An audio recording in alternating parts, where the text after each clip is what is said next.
and welcome to the Secrets of Happily Ever After podcast. I'm your host, Monica Tanner, and I'm excited to interview my new friend, Julie Balkman. She is a certified life coach and dating expert. She offers one-on-one coaching packages and loves to speak to audience of all sizes about the dating map and about living joyfully. She's known for helping people get out of the dating game and into real relationships that last. I'm really excited for our conversation today, and I want to bring it into the importance of not just dating before you're married, but also continuing that courting process after marriage. So, hey, Julie, how you doing? I'm great. I'm happy to be here.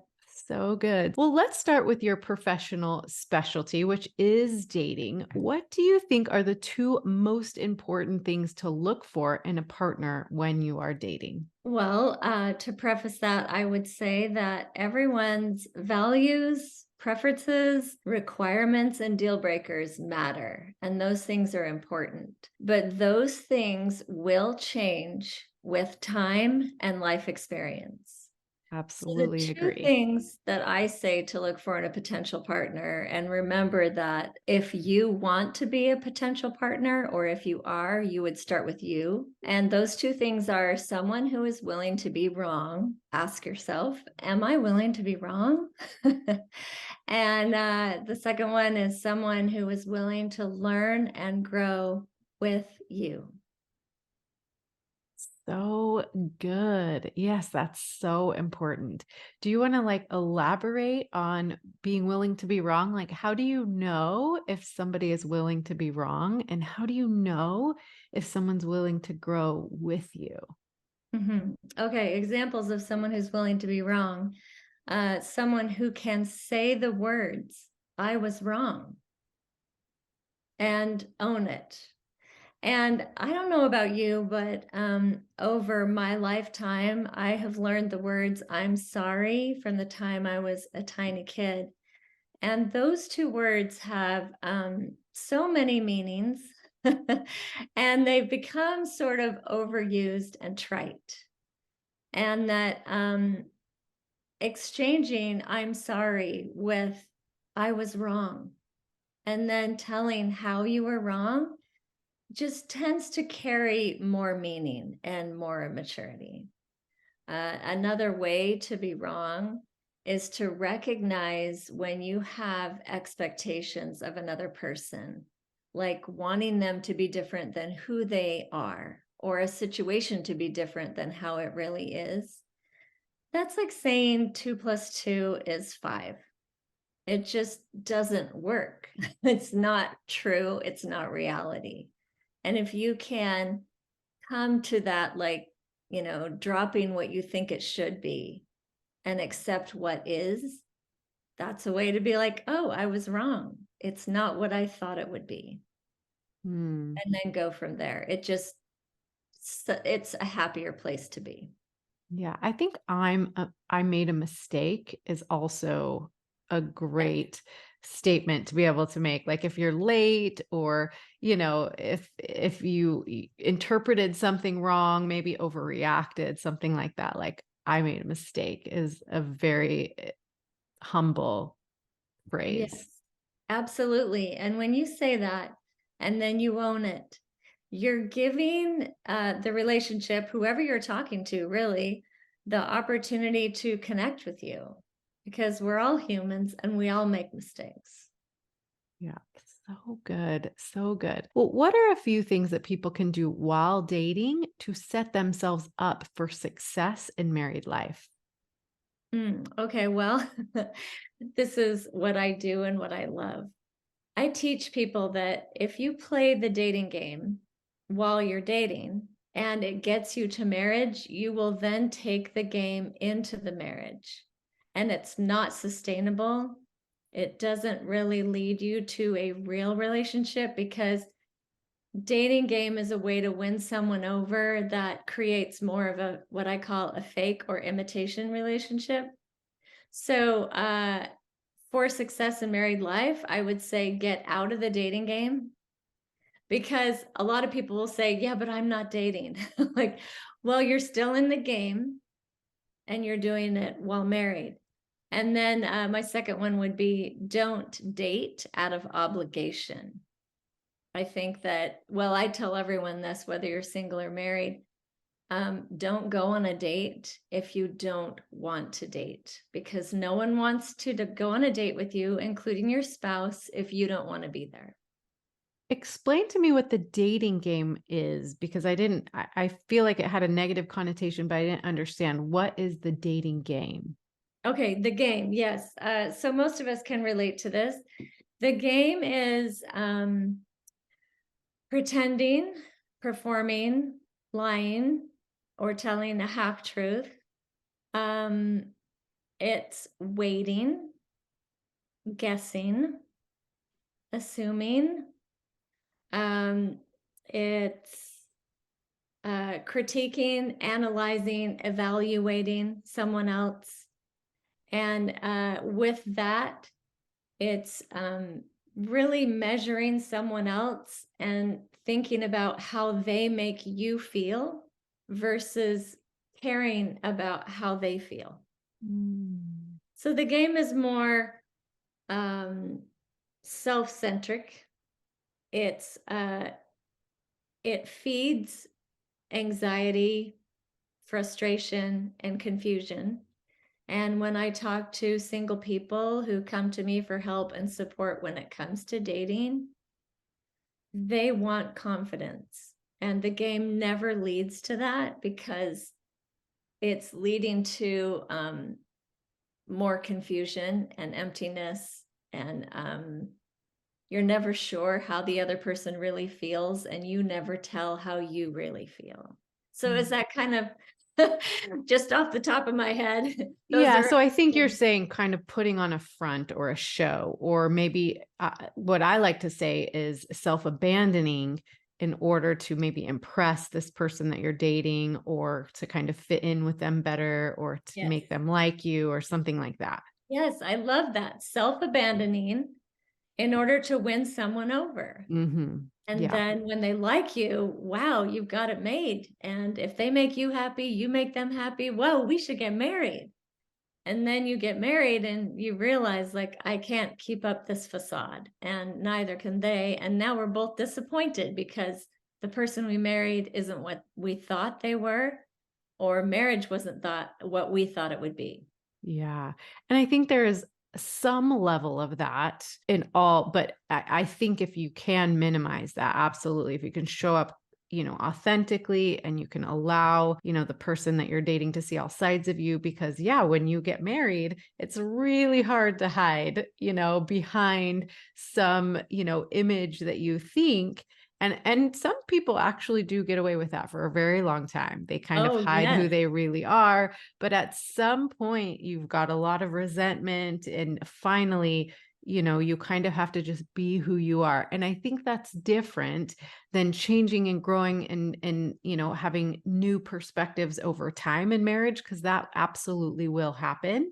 And a Yeah. lot of couples come to me and they're like, I was duped. Like I married this person and now, 20 years later, they're nothing like the person that I married. And this is not what I agreed to. Right. So there's a difference between, kind of putting up a front when you're dating and then truly versus truly changing and growing, developing over time.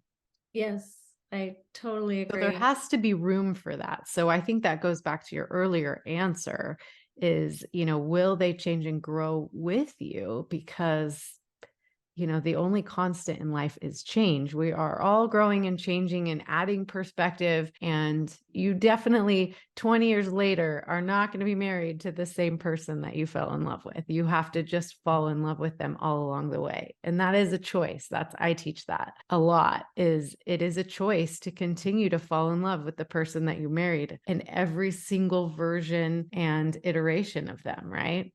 Yeah. Oh, absolutely. Yes. So, why do you say that freedom is your highest value and the only thing that matters?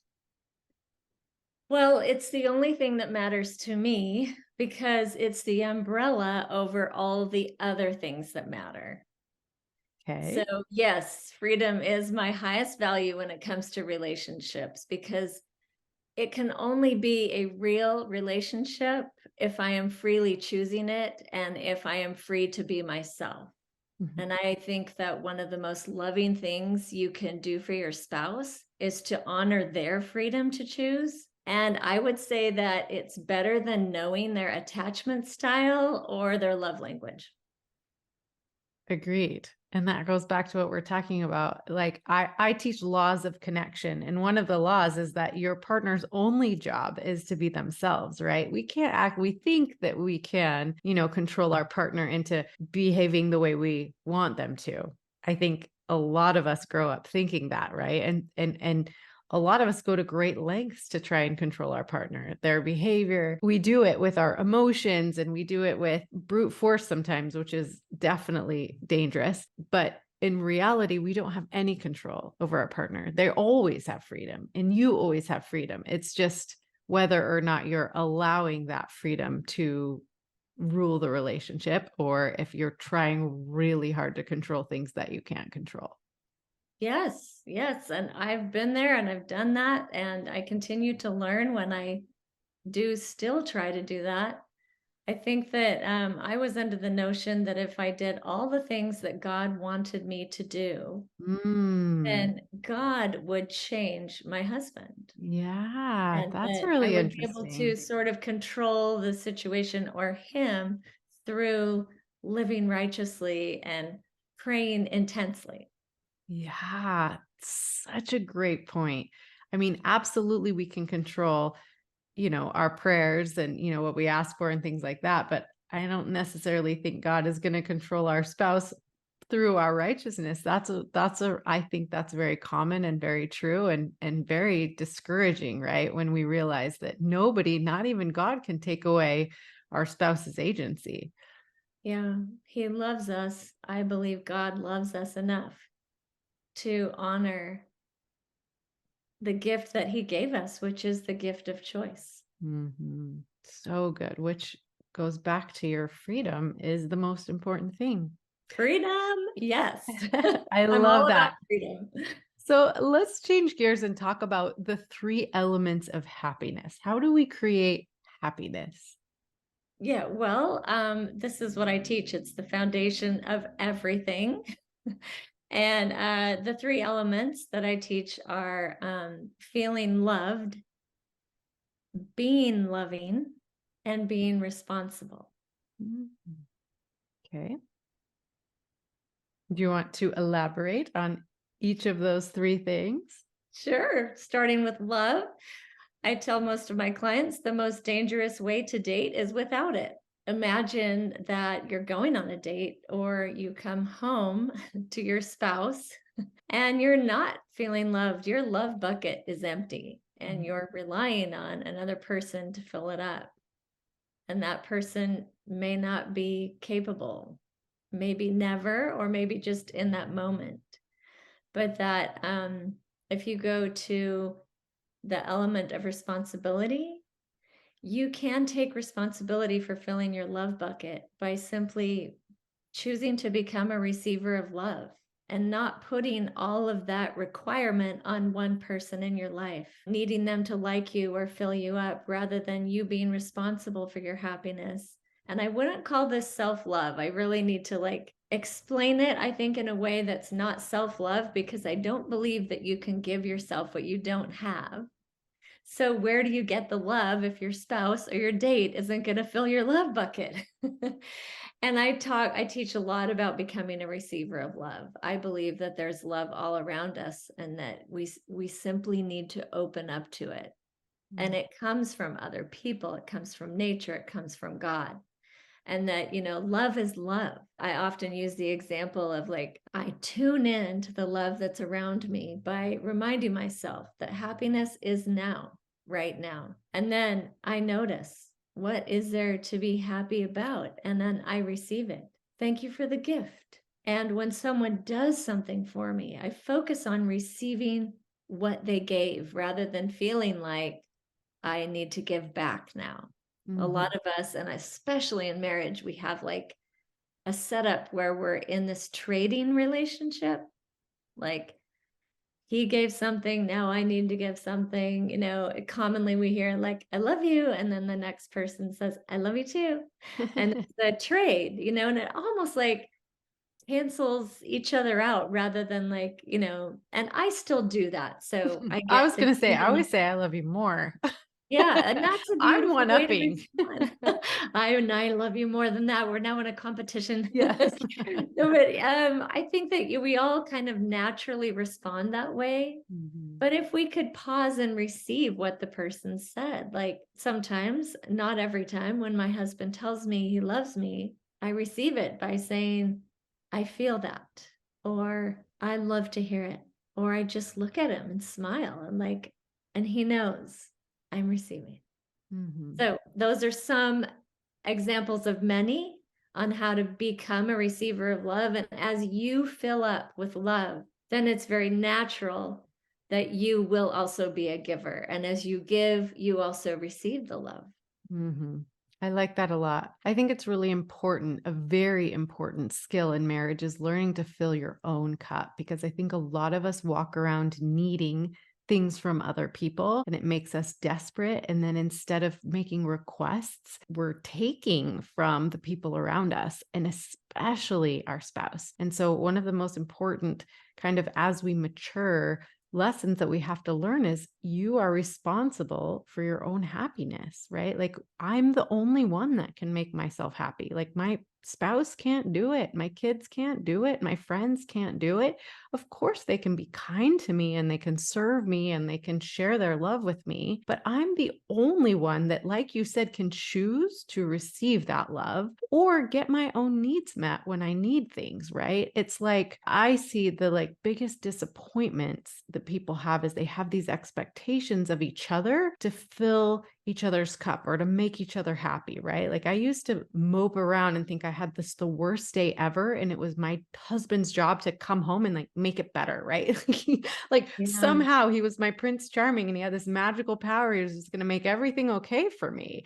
And it wasn't until I realized that, wait a second, I'm totally giving away all my power here. Like I can make everything okay for myself. And then I can just love my husband when he comes home, no matter what he does, because I Yeah. don't need him to do anything for me to feel happy and complete and love and whole. Right. And so that's something we work a lot with in our work.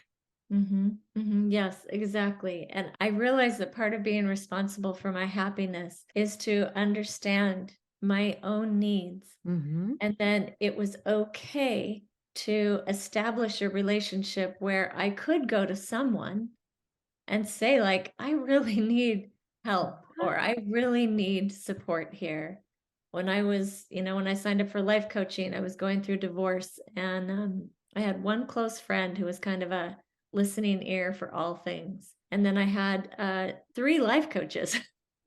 Yeah. And I mean, I was completely empty. I was like operating in the negative numbers of emptiness. And Yes. I realized like I can go to people who are capable of loving me. Mm-hmm. And in my situation, going through divorce, there were many who could not because they were also going through the grief and suffering of like what was happening with me and didn't want it to happen or for whatever it was. I knew that they loved me, but when it came to what I was going through, many people could not be there to support and help me, and that it was my responsibility to find that support where I could find it, where Yeah. people were capable of loving me and I knew that they were. Yeah. And that's such a great gift I think we can give to ourselves and to those around us is to ask for exactly what we need. It takes a little extra work, right? So sometimes when my husband, if I'm like, feeling anxious about something or whatever, it's like I can be so helpful to my husband to just tell him what I need. Like, hey, can you just hold me for a minute? Like, I'm really nervous about this interview or whatever it is, right? And like, instead of just saying, I'm really nervous about this interview and expect him to know what I need, it's so much kinder to myself and to him if I just say, I'm really nervous about this interview. Can you just hold me for a second and tell me I'm Yeah. going to do great? And it doesn't count any less because I told him what I needed. It probably counts more because then I'm going to get it. Yeah. So, yeah, If such he an has it important to thing. give freely. But Mhm. the beauty of it is that you're not trying to guess or assume whether he does or not. As a receiver of love, you ask for it. Would you be willing to hold me? That's so beautiful. Yeah. It's a gift that you're giving to yourself and him. And then he gets to choose. Like, Yeah, I'm exactly. completely empty. I had a terrible day at work. I'm scared to death because whatever. And, I just can't be here for you right now. And that's, I think that many people would be like, well, then I can't ever ask you again. And it would be like, no, this is an open, honest relationship. Mhm. And we are two human beings that, we're being responsible for our happiness. Yeah. He can't give me what I need right now, but I can't ask someone else. Yeah, absolutely. So many important concepts we're talking about right here. So, most of the people listening to this podcast are married already. And so, I want to ask you, as a dating expert, what are some of the most important aspects of dating that you can and should take with you into the marriage relationship and never discontinue? Okay, well, the top thing I teach, what we just discussed, which was always be a receiver of love. Hmm. And that love will naturally spill over into giving. You don't need to like make a conscious effort or a list of things to do. Hmm. This is a natural result of feeling loved. The other thing would be to always be a decision maker. And within a marriage, that's really hard to do because often we lean on our spouse to make decisions, or we kind of try to read the other person to see like what are they thinking or what do they want, for obvious reasons, like maybe I don't want to hurt their feelings, or maybe they won't agree with me, or whatever it is. But I think that if you stand in this label yourself, I'm a decision maker, and then within a marriage, be informative and inclusive rather than ask permission or make vague hints. Mm. And that applies to every dating person and in every marriage relationship for sure. I'm a receiver of love, and I'm a decision maker. Hmm. And that doesn't mean I decide outside of this relationship and I just do my own thing, but that, like, I believe a relationship is two independent people independently choosing each other. Mm. Very good. Yeah. Yeah, there's that. And then I have like, 7 things to keep yourself out of fear and frustration and confusion. And then I call it the big 3. You definitely want the big 3 to take from your dating and to continue in your marriage relationship. So, what are the big three? Big 3, top 1, learning how to be open and honest. Very good. Communication is, and I have a little thing that I do with people. It's really helped me. I call it the CCQ: clear, concise, and quick. Mm. So, can I say this? Can I communicate openly and honestly in like 2 sentences, maybe 3? And then that eliminates a ton of confusion and frustration right there, because you're going to have to distill it down so that it's really easy to understand. And you're going to say it in a tone that's loving. So, open and honest. Huge. The next one, gratitude. Mm. That goes without saying. And I really believe in the practice of intense gratitude when it comes to reflecting on the person you're married to. And that will show up on dates, especially. Like, can Mhm. we be open and honest about the date? If we want to go on the date, what we want to do on the date, where we want to go eat, and on and on and on. And the last one is dropping expectations, which you have already talked about. Expectations will lead you to disappointment and resentment. And that Always. if you can drop them and just be open to what is, this person, this date, this experience, this trial, whatever it is, you're open to what is rather than how you think it should have been or should be. Yes, so good. So, so good. Oh, we could talk forever on this, I'm We certain. could, we So could. so tell me, where do married couples go wrong when it comes to the way they either continue or choose to stop dating each other? I believe it's wrong to view dating as an obligation. Hmm. Don't go on a date if you don't want to. And align your decisions with what you ultimately desire. So if you don't want to date your spouse or go on the date, don't go. First, see if you can get yourself from I don't want to I actually do want to. And how you do that is you consider what you ultimately desire and then you align with that. Okay. So if I'm feeling like I don't want to date my spouse, so That I is do have tricky. I do have clients that come to me and they'll say, I'm planning all these dates, I'm doing all these things, I'm flirting, I'm building anticipation, and my spouse doesn't ever want to go do anything. What do I do? Oh, okay. Well, that's information about your spouse. And, I would start with a CCQ of like, Mhm. I teach this thing called define the relationship daily or dately. So DTRD. Okay. And he's really important. I like So that. you would define how you feel. Mhm. I love you. I care about you. I want to spend time with you. I want to date you. Yeah. And I'm planning dates and you're not wanting to go. And I feel confused. So then, you allow this person to come forward and be like, well, I don't like anything you're planning. Mhm. Okay. And that At least that gets that's honest. yeah, yeah. Or I don't want to spend time with you. I feel like that you don't care about me. Or I'm just too tired. Whatever it is, you listen, listen, listen, you learn about your spouse, and then you take that in. This is information about my spouse and about my marriage. What will I do with that information? Well, I can live with it and hate it, which I'm probably doing now, or I can learn to live with it and like it, even love it, or I can leave it. That's it. Those are my choices. Yeah, it's so true. You always have choices. You may not like your choices, but they're always there. Oh, so good. All right. Last question. If you had the undivided attention of all the married couples in all the world for just a few moments, what is the most important thing you could teach them about dating their partners? Oh, that it's not a chore. Make it fun and desirable or get help.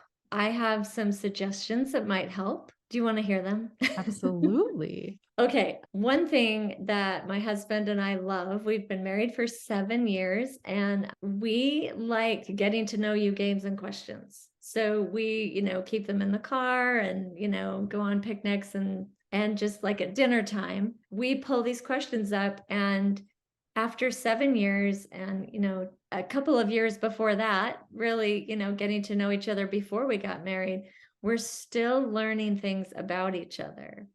And what it does is it produces connection, the ability to freely communicate and talk about oneself without judgment, and most importantly, laughter. Usually it's funny. So I'm just going to show you some of these. These are tune in and tune up card Hmm. game. Most of us have heard about this one, Big Talk, the Ungame, Oh, and I love this fun. book. We keep it in the car. 4,000 questions for getting to know anyone and everyone. 4,000 questions. We love these. And the last one I was going to show you is Esther Perel's game, Where Should We Begin? Fun. I've You never can heard of a do lot of those. oh, So that's really fun. And then the 4,000 question, who was the author of that? We'll link so the author is Barbara Ann Hipner. No, Kipfer.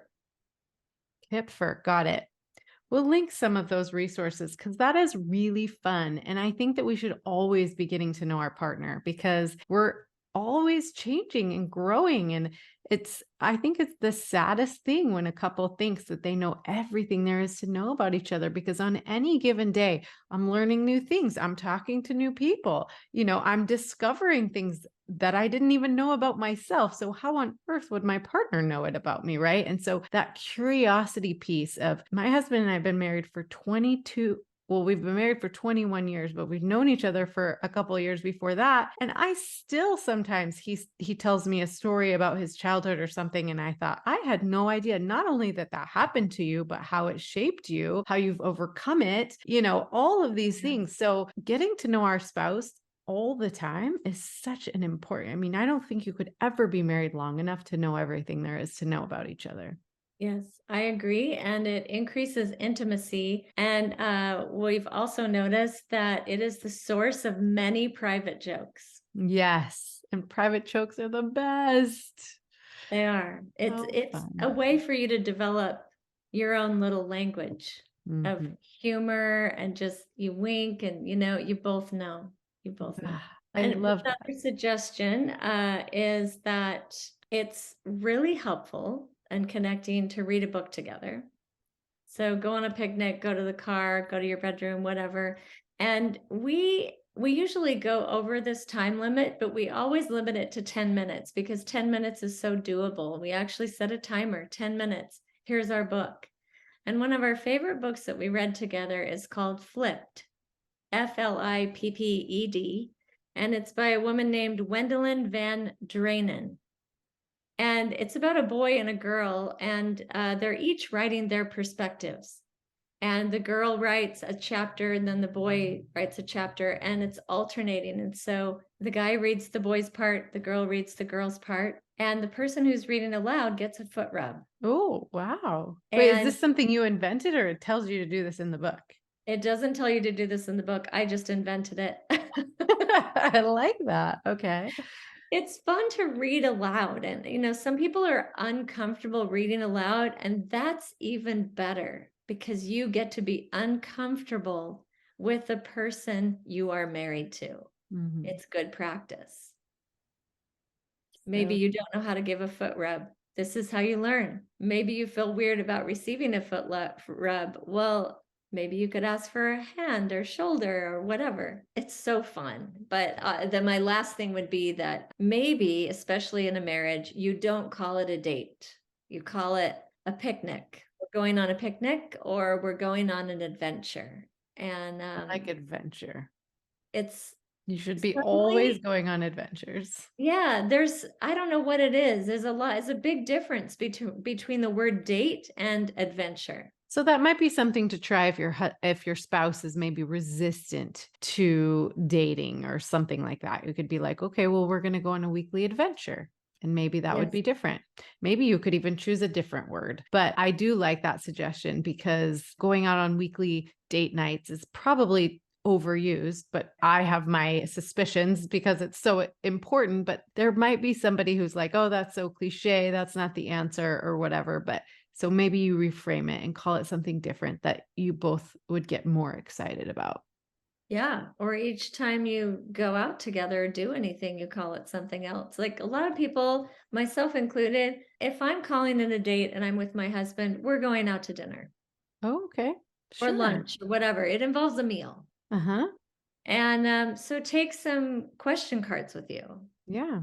Shake it up. Or, another thing I think is important when dating your spouse, actually in doing anything with your spouse, is being clear about who is the leader. When it comes to Okay. going out on Thursday night, we have a plan that we're going to go out. Who's in charge here? And you're welcome, whoever the leader is welcome to involve their partner in like the plan, but someone is in charge.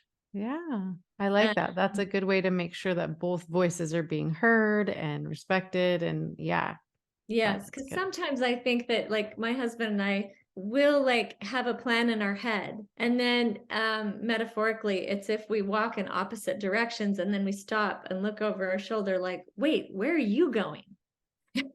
Right. And it's like, oh, well, we didn't communicate and we don't know who's in charge, who's making the decision. We often do a scale thing like, hey, I feel like going to this place and you feel like going to that place. Well, on a scale of 1 to 10, how important is it to you? Well, it's like a 10 for me to go to McDonald's. And he's like a 6 for Taco Bell. And so he's like, well, you know what? It's not as important to me. And I think I can like just I love you so much and you're a 10 and let's go here. Yeah. That's kind of how we measure, but someone's got to lead. And I talk with many people, newlyweds, engaged people that talk to me about driving. I don't like the way she drives or he drives. Mm. And it's an easy metaphor that's so relatable in real life. That's like, oh, well, the driver is the leader and the driver gets to decide.